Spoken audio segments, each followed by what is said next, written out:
Para ulama mengatakan bahwasannya ibadah batin itu lebih berat timbangannya dibandingkan dari yang nama ibadah zahir. Banyaknya suatu amalan tidak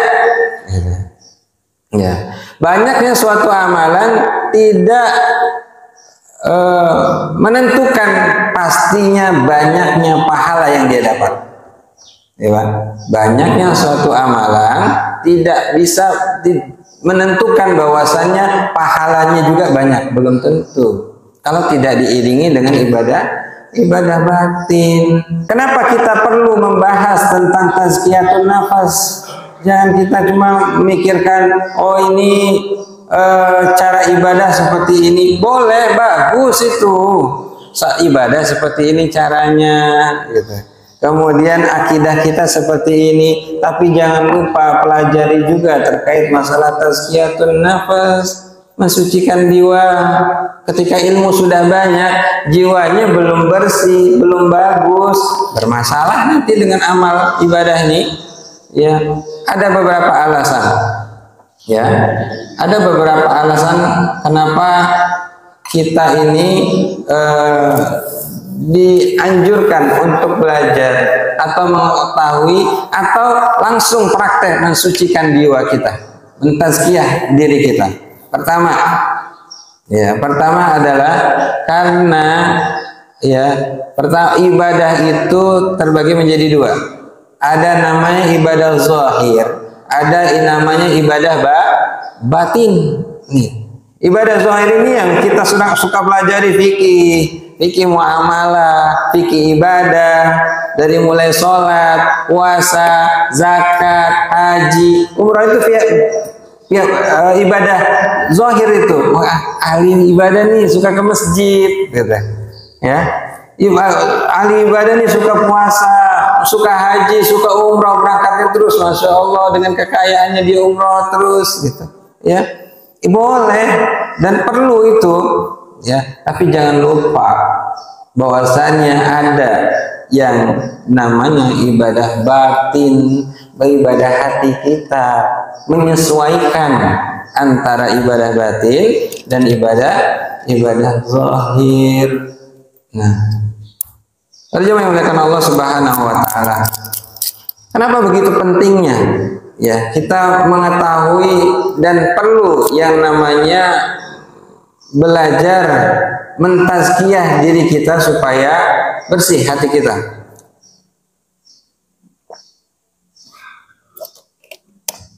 Bahkan mungkin kita bertanya, kita bertanya-tanya dalam diri kita, mana sih yang lebih penting antara ibadah zahir dengan ibadah batin? Mana yang lebih penting ibadah zahir dengan ibadah batin, mana yang lebih penting? Mana yang lebih berat timbangannya? Para ulama mengatakan, bahwasannya ibadah batin itu lebih berat timbangannya dibandingkan dari yang nama ibadah zahir. Banyaknya suatu amalan tidak banyaknya suatu amalan tidak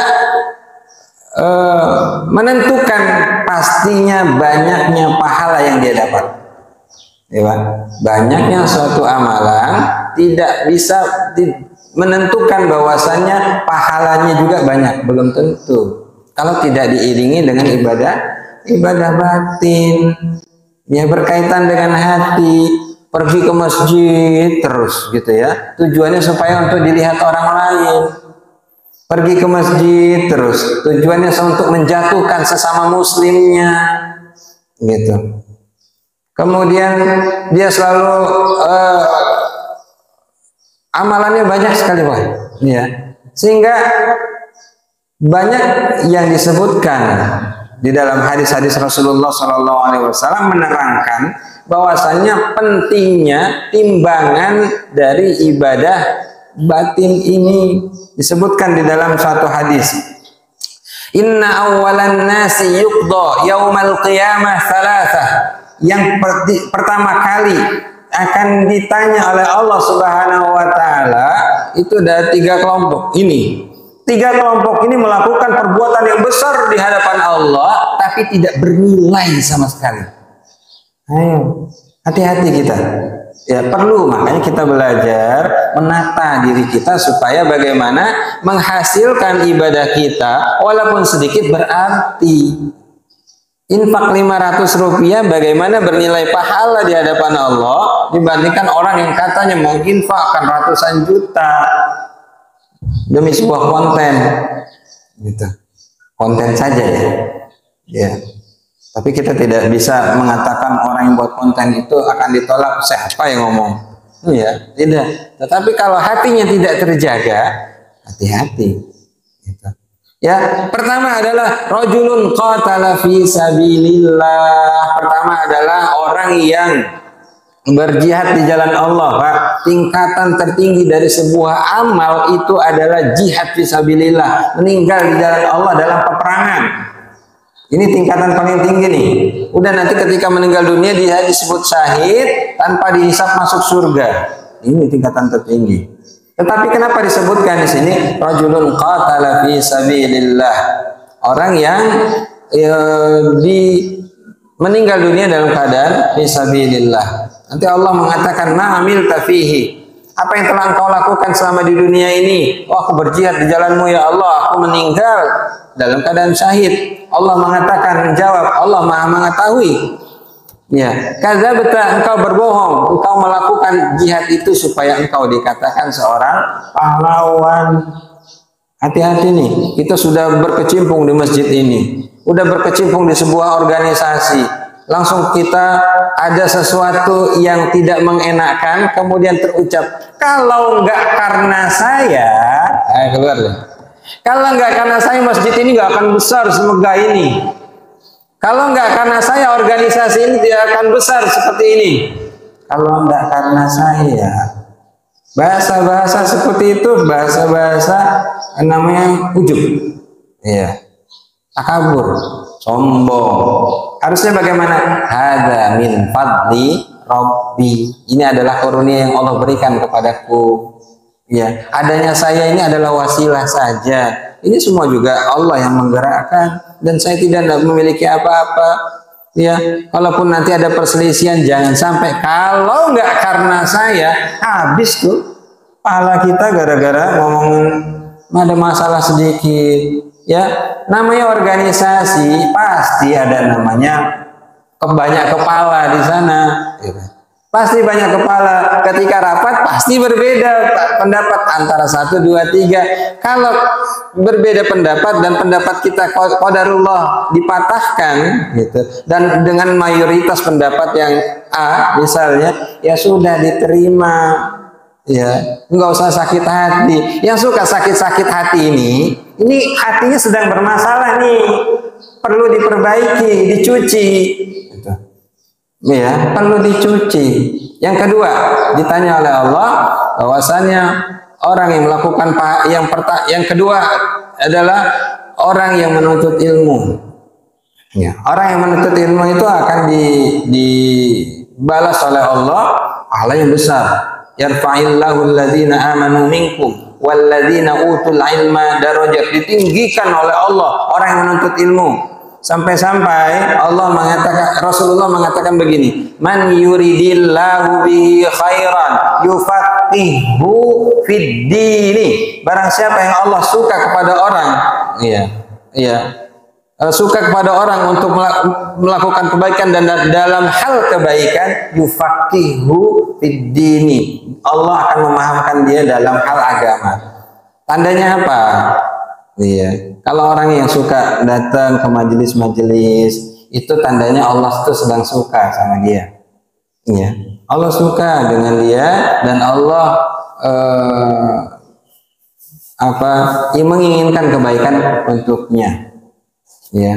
Itu pahalanya luar biasa orang penuntut ilmu. Akan tetapi, ada akan tetapinya. Kalau orang menuntut ilmu tujuannya hanya sekedar untuk dilihat orang lain, ya, supaya didengar orang lain, dia lulusan ini, dan supaya dia bisa membanggakan kepada orang-orang lain dengan ijazahnya, ya, akhirnya ilmunya tidak berkah dan tidak bermanfaat, dan juga akhirnya tidak bernilai apa-apa dalam menuntut ilmu. Ini yang terjadi di masyarakat kita kebanyakan. Nah, nanti kamu sekolah di sana ya.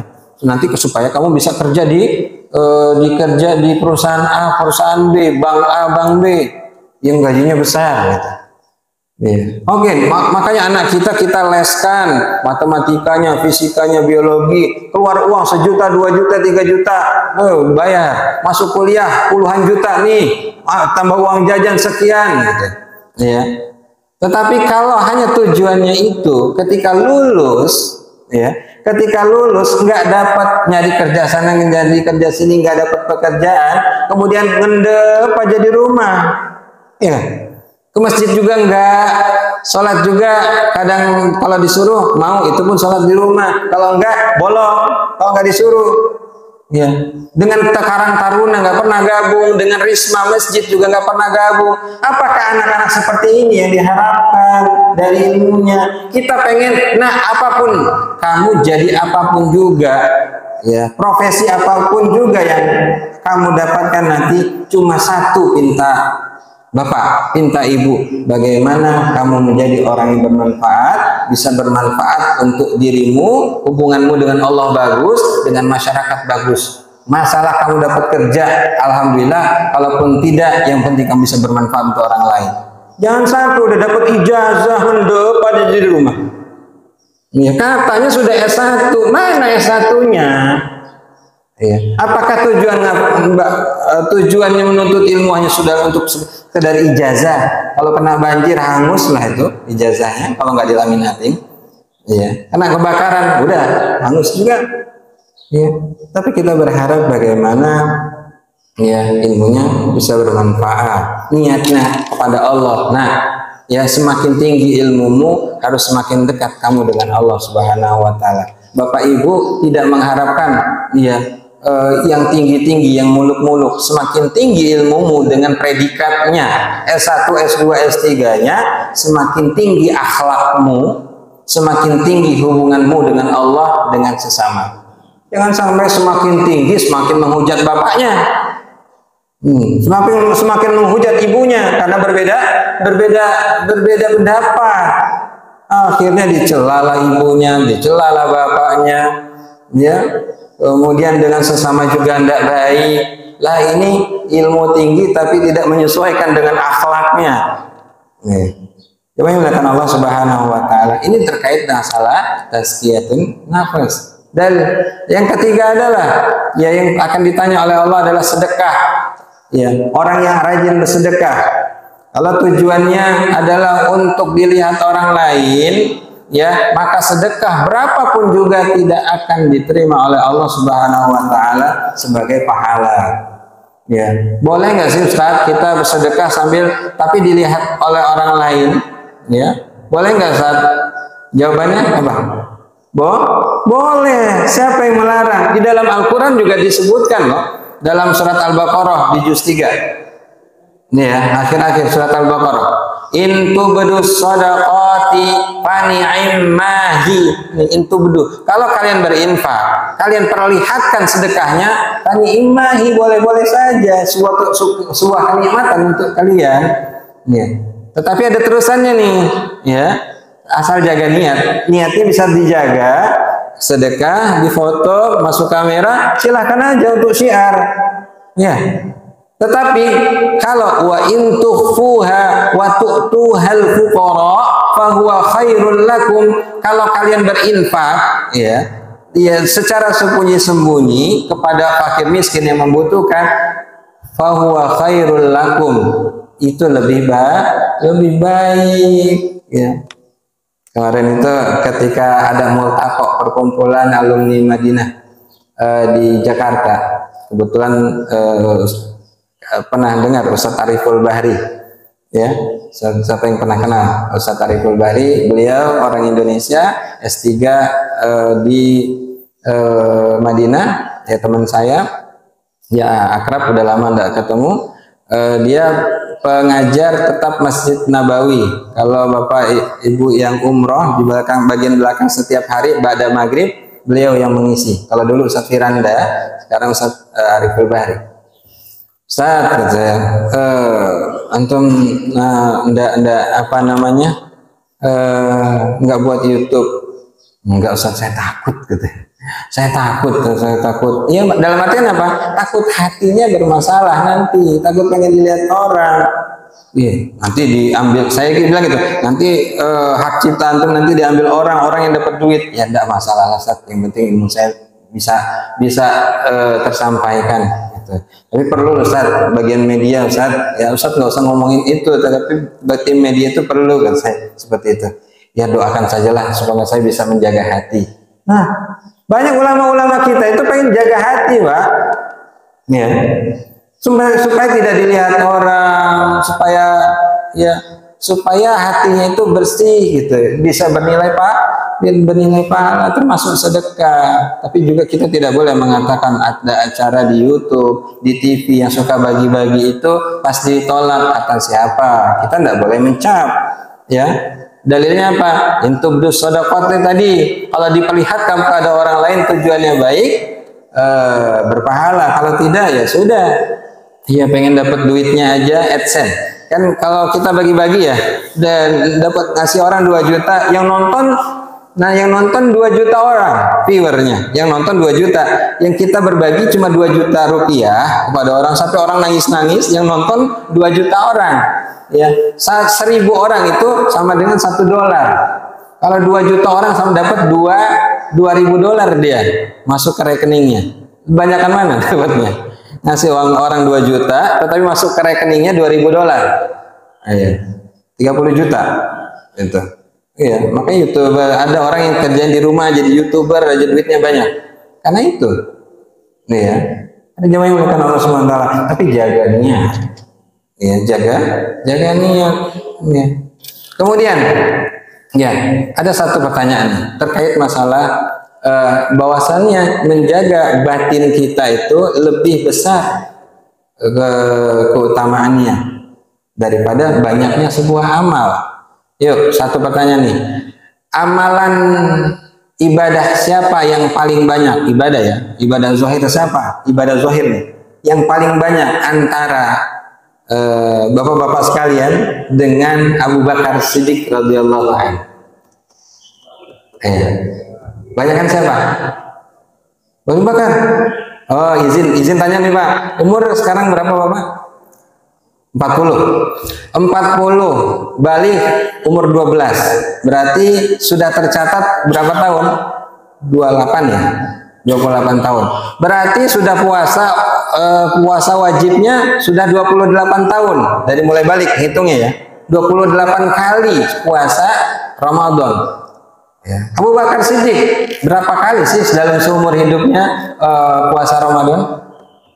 Puasa Ramadan itu baru diwajibkan 2 Hijriah. Beliau meninggal di tahun 13 Hijriah. Ya. Berarti cuma 11 tahun. Lah banyakan siapa dengan kita?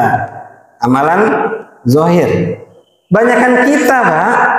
Banyakan kita puasanya dengan puasa Abu Bakar Siddiq. Kemudian sholat kita dengan sholat Abu Bakar Siddiq. Banyakan siapa? Banyakan kita juga. Sholat itu baru diwajibkan. Sholat wajib itu 1,5 tahun sebelum hijrah. Banyakan kita sholatnya. Tetapi kenapa timbangan amal Abu Bakar itu kalau ditimbang dengan semua muslim yang ada saat ini masih berat timbangan Abu Bakar Siddiq. Kenapa? Karena masalah hati. Imam Ibnu Rajab mengatakan seperti ini. Ma faddala Abu Bakar bi salatihi wala siyamihi wala shadaqatihi. Ya, Abu Bakar itu bukan memiliki keutamaan banyaknya karena sholatnya, karena sedekahnya, karena puasanya, bukan. Walakin ma waqara fi qalbihi, kata Imam Ibnu Rajab. Imam Ibnu Rajab ini beliau yang menulis kitab Tazkiyatun Nafas. terkait ya. Ya. Tetapi yang berkaitan dengan hatinya. Hatinya sungguh luar biasa, murni, bersih untuk Allah Subhanahu wa taala, dengan sesama juga sama. Ya. Apakah Abu Bakar dengan Umar nggak pernah berselisih? Pernah loh. Ya, dalam kisah-kisahnya, riwayat-riwayatnya pernah berselisih pendapat. Ya, namanya manusia. Ya, pernah berselisih pendapat, tetapi ketika sudah diputuskan akhirnya ikut dengan pendapat yang sudah diputuskan. Ya, damai lagi, biasa lagi. Ya. Coba yang dilakukan Allah Subhanahu wa taala. Yuk, ya. Maka kita bersihkan hati kita. Ada satu lagi. Ya. Rasulullah pernah duduk bersama para sahabat, duduk-duduk di masjid mana? Masjid Nabawi. Ya. Kemudian Rasulullah menyampaikan kepada sahabat, "Yatla' fikum rajulan min ahlil jannah." Akan datang kepada kalian sebentar lagi seorang laki-laki ahlu surga. Oh, para jamaah duduk, kemudian tiba-tiba pengen menunggu nih. Tiba-tiba ada laki-laki datang dengan membawa sendal, ya, dengan janggutnya basah habis berwudu, kemudian gabung bersama Nabi. Besoknya Rasulullah katakan, "Yatla' fikum rajulan min ahlil jannah." Ada nih seorang laki-laki ahli surga yang datang. Orang itu lagi. Besoknya datang lagi, orang itu lagi. 3 kali Rasulullah menyebutkan orang ini adalah orang ahli surga. Ya, ini ada seorang sahabat sampai kepo gitu, bahasa sekarang itu kepo, pengen tahu apa sih sebabnya kok kami aja nggak disebut ahlu surga tapi laki-laki ini disebut ahlu surga, dan sampai detik ini laki-laki ini nggak diketahui namanya. Tandanya apa? Nggak terkenal, sahabat tetapi nggak terkenal karena nggak disebutkan namanya, saking nggak terkenalnya. Siapa ini? Akhirnya adalah Abdullah bin Amr bin As, ya. Ada sahabat Rasulullah, Abdullah bin Amr bin As, datangi laki-laki ini, boleh nggak saya nginep? Pengen tahu aja. Saya ingin nginep di rumahmu, boleh? Ya silakan. Dia sambut, kemudian nginep di sana 3 hari. Karena bertamu itu jangan lebih dari 3 hari. Ya, kalau lebih dari 3 hari ya tahu diri lah, malu, gitu ya. Akhirnya 3 hari nginep di sana, diperhatikan ibadahnya. Nggak sholat tahajud, ibadahnya nggak banyak seperti ibadah sahabat-sahabat ibadah lain. Ibadahnya nggak banyak seperti sahabat lain itu, enggak. Tahajud pun jarang, gitu. Ya, tapi kalau sholat wajib pasti bersama-sama ke masjid, gitu ya. Ya, kemudian sudah hari ketiga ditanya, kami mendengar Rasulullah mengatakan bahwasanya engkau ini ahlu surga, sampai 3 kali. Saya ini pengen tahu, tujuan nginep sini itu pengen tahu yang engkau ini ahlu apa sih amalannya. Saya pengen tahu, saya pengen ikut sepertimu. Dia mengatakan, saya seperti ini, saya tidak ada amalan khusus, tapi mungkin katanya karena ini yang menyebabkan saya disebut oleh Rasulullah SAW. Apa? Sebelum tidur dia memaafkan saudara-saudaranya, menghilangkan dari perasaan iri, dengki, ria, sombong, sum'ah, ya, ujub, dilepaskan semuanya yang seperti ini, ya. Kemudian maafkan, pokoknya bersih, gitu ya. Sebagaimana Allah sebutkan di dalam Al-Quran, illa man atallaha biqalbin salim. Ya, yang masuk surga itu adalah orang-orang yang hatinya bersih, gitu. Ya, hatinya bersih. Akhirnya apa? Akhirnya orang ini disebut oleh Rasulullah sebagai ahlu surga. Karena apa? Karena amalan batinnya bagus. Kalau bisa adalah zahirnya bagus, batinnya bagus. Ini lebih utama. Jangan mengatakan yang penting hatinya, yang penting hatinya. Ini kayak dalil-dalil orang liberal kayak gini. Ya, enggak apa-apa, enggak sholat, yang penting hatinya. Ada juga nih orang liberal mengatakan, perempuan khususnya, ya, enggak apa-apa, enggak pakai jilbab. Yang penting hatinya. Ya. Toh orang yang pakai jilbab juga belum tentu. Lah, ini ada sesuatu yang berbeda nih. Ya, orang yang nggak pakai jilbab aja belum tentu masuk surga, apalagi yang nggak pakai jilbab. Ini juga sama. Ini ada penghafal Quran, tetapi ada maksiatnya. Langsung ada orang mengecap, buat apa ngafal Quran, katanya. Penghafal Quran juga belum dijamin masuk surga. Iya, memang betul. Siapa yang menjamin penghafal Quran itu pasti ya, dalam pasti masuk surga? Siapa yang menjamin? Nggak ada yang menjamin. Ya, apalagi yang nggak hafal Al-Quran. Tetapi ingat, ngafal Quran itu supaya Al-Quran juga bisa menjaga kita dari perbuatan-perbuatan yang keji. Lain nggak hafal Quran, ya diusahakan juga sama, gitu. Jangan seperti itu. Orang yang datang ke masjid setiap waktu juga belum tentu dia masuk surga. Iya, apalagi yang nggak pernah ke masjid. Jangan sampai mengatakan yang penting hatinya.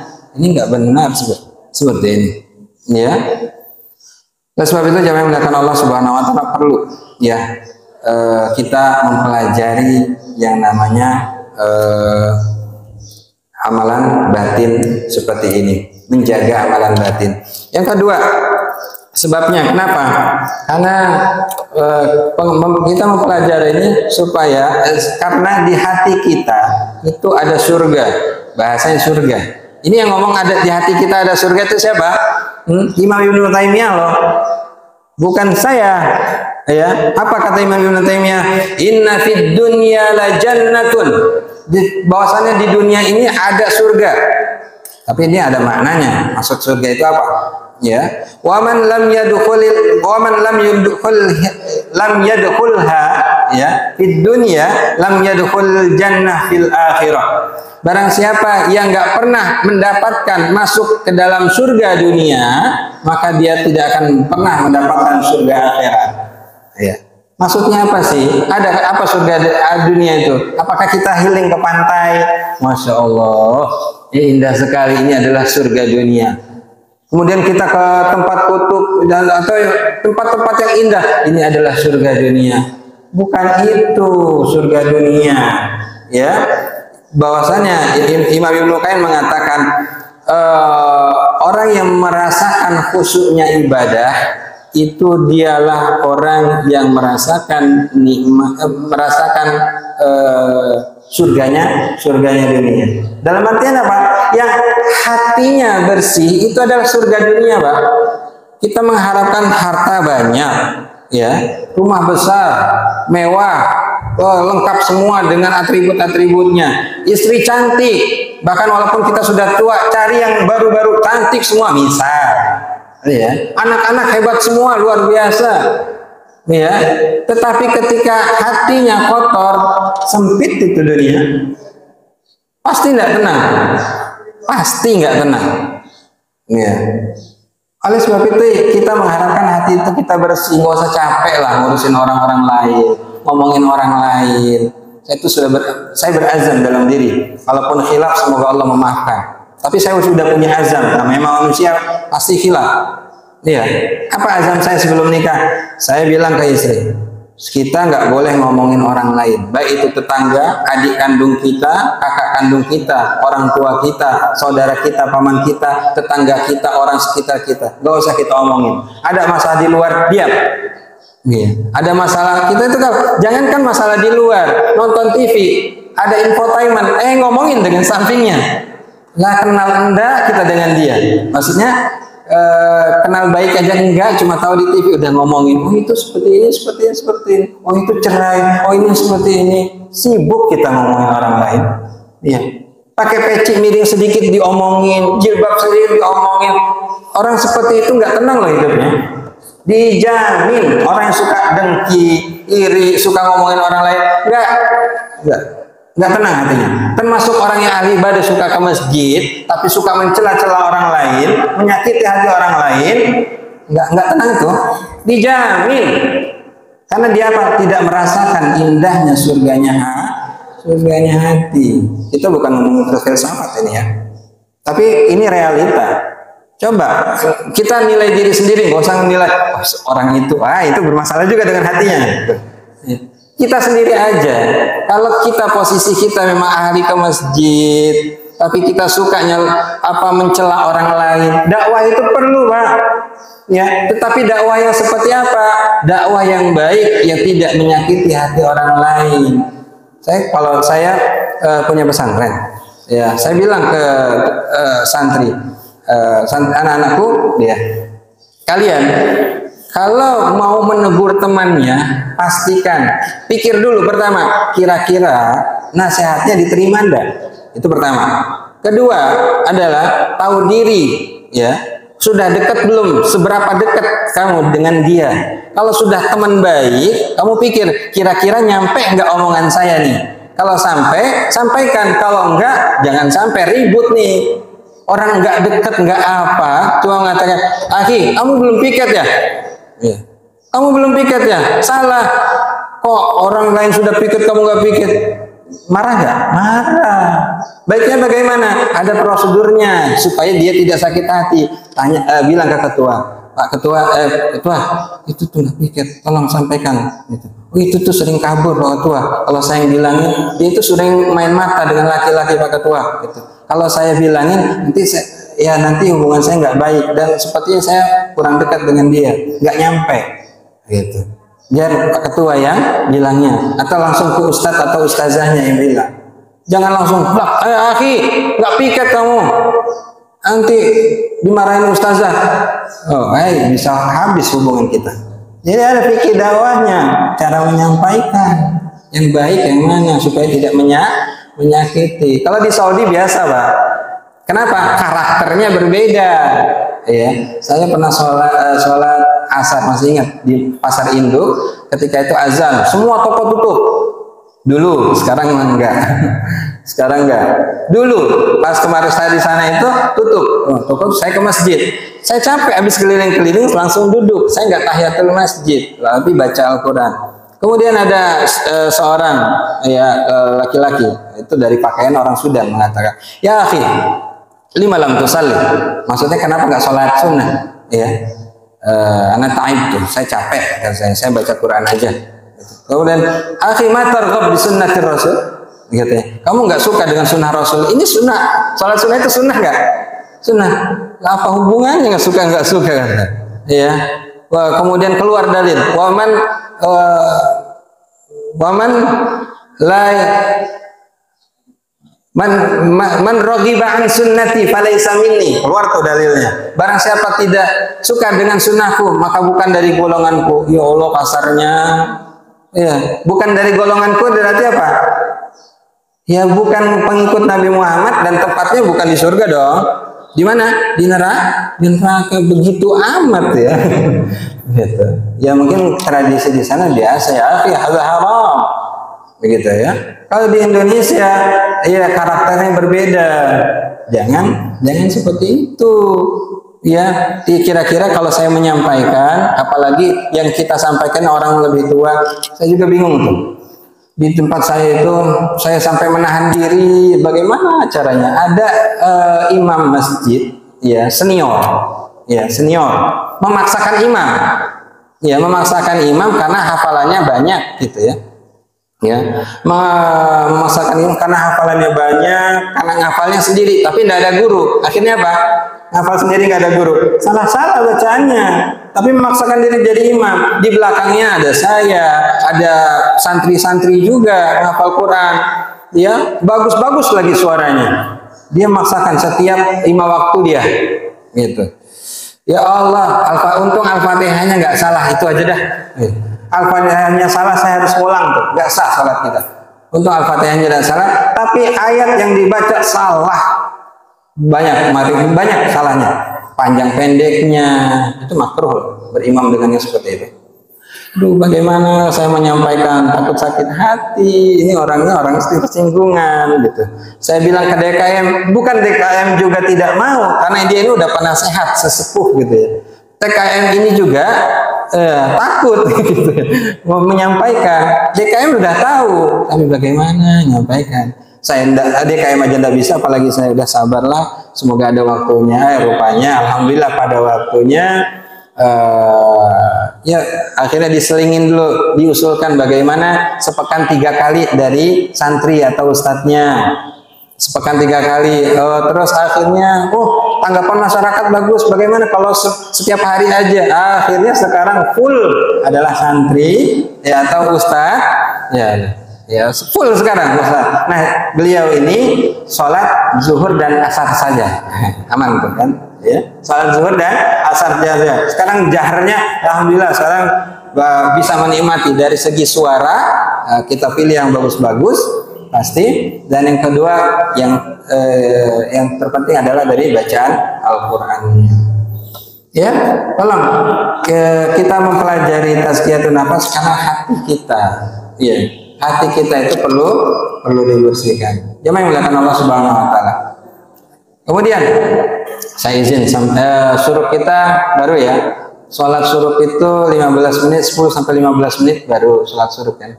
Saya izin sampai setengah 7 ya. Sebentar dulu. Ya, boleh. Ya, pertama, bagaimana cara mengobatinya? Ya, kata Imam Ibnul Jauzi mengatakan, Imam Ibnu Rajab Ibnul Jauzi, yaitu salah satu yang spesialis masalah tazkiyatun nafas, mengatakan mengobati hati sama seperti mengobati badan kita. Ya, kalau mengobati badan, kalau kita datang ke dokter, apa tanggapannya? Kata dokter, kita sakit kolesterol, datang, ya, oh bapak, atau sakit apapun juga, dikasih. Pertama, suruh istirahat, betul ya? Saya itu pernah kemarin itu sakit di belakang saya kolesterol. Saya kenapa? Badan saya juga sakit. Saya datangin spesialis penyakit dalam. Kok jawabannya itu tidak masuk akal dan saya tidak percaya banget dengan dokter ini. Benar? Apa? Bapak ini itu pas corona ya. Pas corona banyak di dalam rumah terus ya. Bapak itu harus jalan-jalan nih sekali keluarga kemana gitu.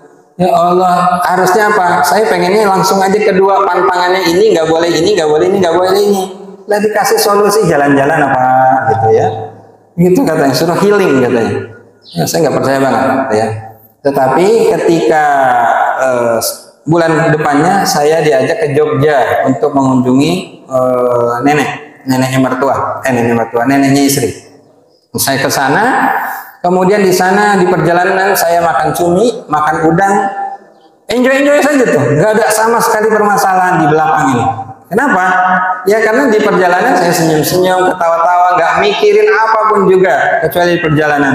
Oh ini masuk dokter, iya. Oh ini masuk dokter, suruh istirahat jiwanya bagus dulu. Ya, karena para dokter mengatakan penyakit itu berasal dari dua, ya kan? Mungkin ada dokter di sini. Dari pola hidup dengan pola pikir. Ya, pola hidup makanannya, pola pikir ya kadang dia udah menjaga pola makan tapi pola pikirnya bermasalah. Ya Allah, anak saya dipecat, akhirnya naik lagi darah tingginya, gulanya naik. Padahal setiap hari makan singkong terus. Ini kok bisa? Saya tanya kepada adiknya, kakaknya mertua yang udah umur 80 tahun, udah ngejaga, nggak pernah ada micin-micin singkong terus rebus-rebusan terus, tapi tiba dia cerita, oh saya kemarin gula saya naik, kata dia, gula saya naik, kenapa? Oh, saya ada pikiran itu anak saya bermasalah, ada masalah dengan keluarganya. Jadi kepikiran, oh gara-gara pola pikir yang membuat kita banyak penyakit. Makanya kalau di grup-grup para ustadz, hati-hati jangan makan durian, durian awas kolesterol. Jawabannya pada satu-satu itu, ya bercandanya, kolesterol hanya aja di laboratorium. Kalau nggak ngecek aman katanya. Ya, dalam artian pola pikirnya bagus. Tapi memang dijaga juga pola makan. Ya, itu pertama istirahat. Kemudian apa? Ini pantangannya nggak boleh makan ini, nggak boleh makan ini, nggak boleh makan ini ya.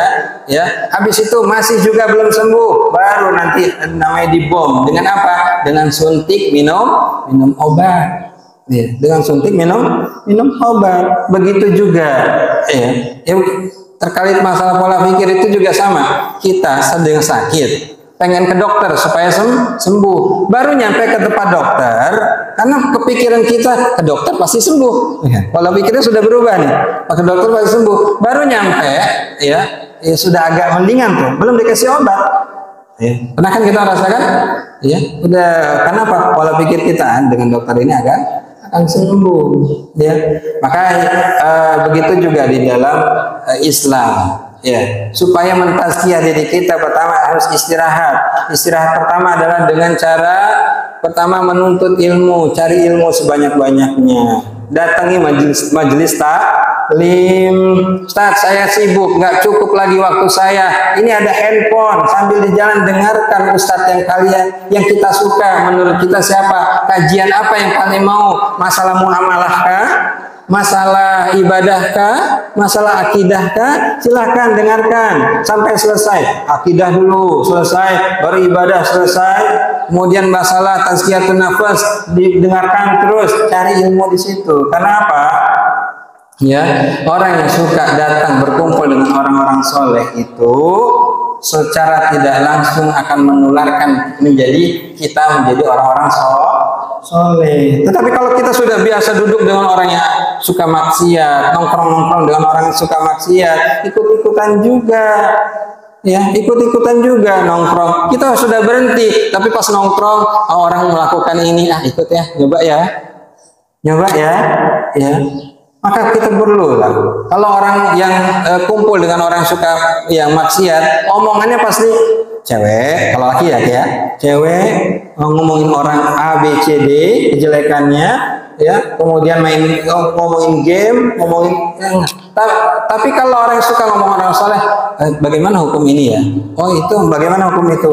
Kemudian lagi, bagaimana di tetangga kita itu ada yang belum bisa baca Quran. Kemudian di situ ada yang kekurangan tuh, ada janda di sana kekurangan, di sana ada anak yatim. Jadi omongan itu bagus semua. Kalau sudah biasa dengan orang-orang soleh, itu pokoknya bedanya kita. Ya, dari menuntut ilmu beda loh Pak. Orang yang suka ikut kajian dengan nggak ikut kajian, dari cara bicara yang udah ketahuan. Ya, kemudian cara berbicara juga sudah ketahuan. Yang ikut kajian ya insya Allah bicaranya agak lembut, ya, agak lembut. Tetapi yang tidak, ya kadang ngomongnya berbeda. Tapi memang nggak menjamin. Ada juga yang ikut kajian tetapi ngomongnya keras juga. Iya. Kenapa? Tidak mempelajari terkait masalah tazkiyatun nafas, akhlaknya. Akhlak itu perlu. Karena Rasulullah menyampaikan begini. Sahabat Rasulullah bertanya kepada Nabi, "Ya Rasulullah, inna fulana tuzkaru min kasrati siyamiha wa salatiha wa sadaqatiha." Ya Rasulullah, ada seorang orang perempuan yang sudah terkenal banget nih di kalangan para sahabat, sedekahnya, puasanya, salatnya, amalannya bagus tuh. Ya, wa tu'zi jaroha, tetapi suka nyakiti hati orang lain. Amalan batinnya itu bermasalah, nyakitin hati orang lain, akhlaknya tidak bagus, dengki, iri, gitu ya. Aina hiya ya Rasulullah, di mana tempatnya? Qala hiya finnar, dia tempatnya di neraka. Ahli ibadah nih, ahli ibadah. Ya, sahabat itu bagus semua ibadahnya, ya insya Allah.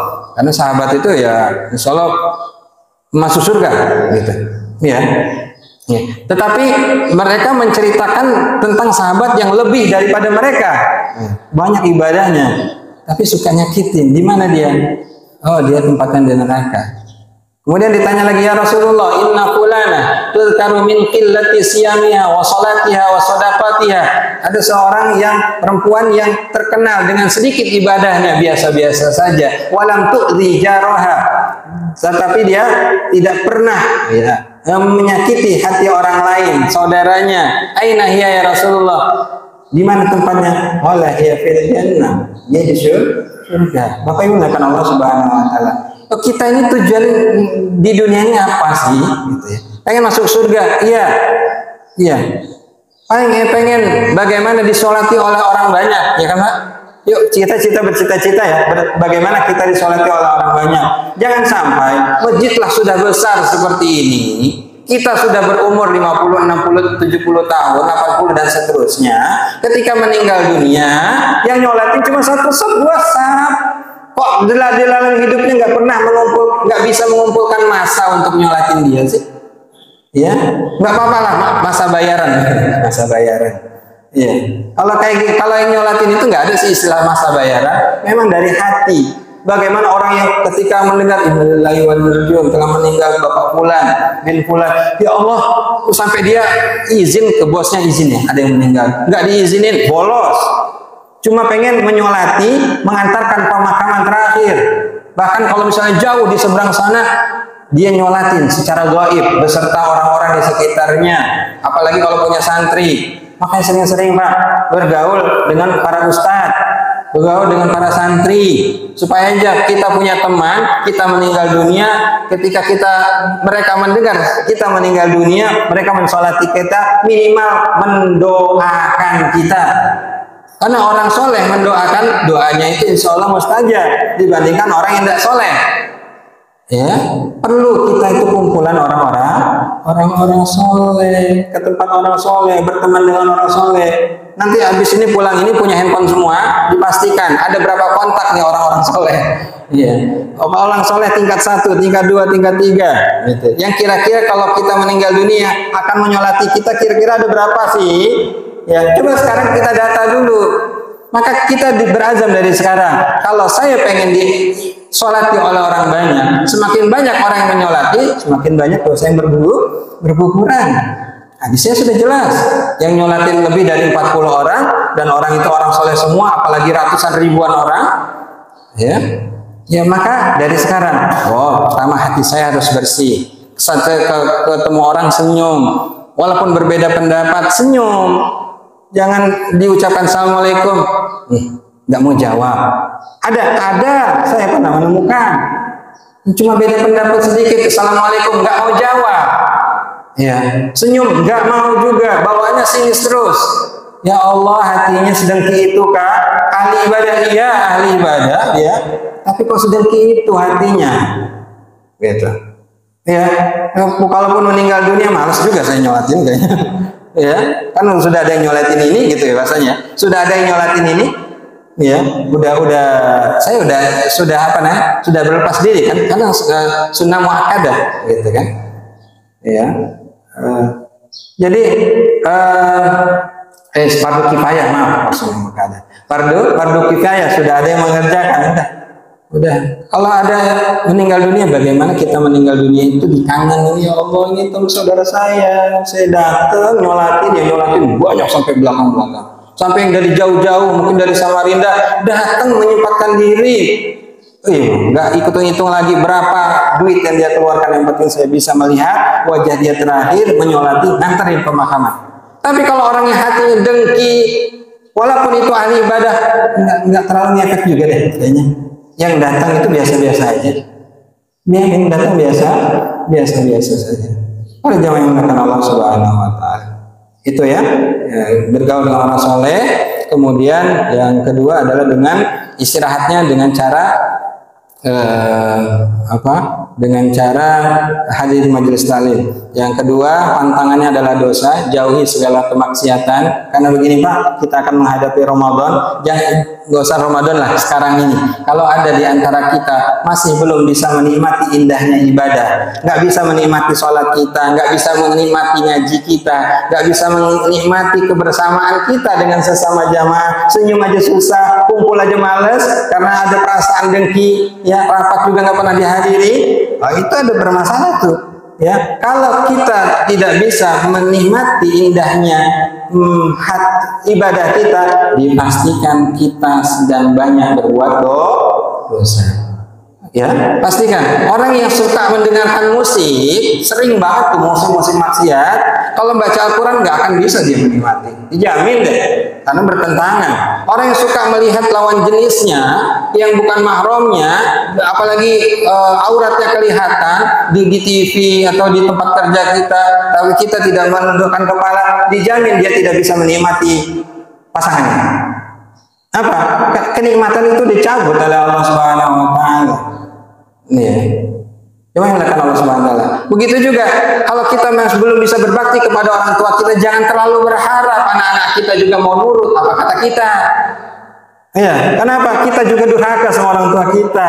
Oh, udah tahu orang tua di jauh sana, didatengin udah jarang, ditelepon juga nggak pernah. Ya Allah, padahal sendirian di ujung sana, telepon juga nggak pernah. Sekarang kan ada video call, nggak ada alasan. Ya, memberikan kabar nih cucu, ya. Kalau melihat wajah kita sudah bosan nih cucu nih, itu, ya, itu. Maka dosa-dosa, tolong maksiat apapun juga dijauhi supaya kita bisa menikmati indahnya ibadah. Dan terakhir caranya dengan cara perbanyak dibom dengan banyak ibadah sunnah, banyak istighfar kepada Allah, astagfirullah, astagfirullah, melakukan kesalahan banyak istighfar kepada Allah agar kita diampuni oleh Allah Subhanahu wa taala. Dan intinya ketenangan hati itu bisa menikmati indahnya ibadah. Kalau ibadah kita belum bisa kita nikmati, kalau kita kumpul rapat masih ada perasaan, aduh ini orang berarti belum bisa menikmati indahnya ibadah. Ya, masih ada perasaan dengki dengan sesama, dengan orang lain, suka nyakiti hati orang lain, berarti, atau akhlaknya nggak bagus dengan orang lain, berarti perlu ditazkiyatun nafas, hatinya belum bersih, belum bisa menikmati yang namanya surga dunia. Wallahu a'lam bishawab. Mohon maaf atas segala kekurangan. Mohon izin, semoga kita bisa bertemu kembali di lain waktu. Kalaupun tidak, semoga Allah mengumpulkan kita di surga Allah Subhanahu wa taala. Tapi ingat, sebelum kita mendapatkan surga Allah di langit nanti, kita bisa mendapatkan surga dunia terlebih dahulu. Barang kata Imam Ibnu Taimiyah, barang siapa yang tidak bisa mendapatkan surga dunia, dia tidak akan bisa mendapatkan surga akhirat. Gak akan. Sebanyak apapun amalan dunianya, maka perbaiki hati kita. Ya, perbaiki hati kita. Apapun profesi kita, apapun organisasi kita, perbedaan mazhab, perbedaan apapun juga, hati kita harus bersih. Wallahu a'lam bishawab. Mungkin ini yang dapat kami sampaikan, kurang lebihnya mohon maaf. Assalamualaikum warahmatullahi wabarakatuh.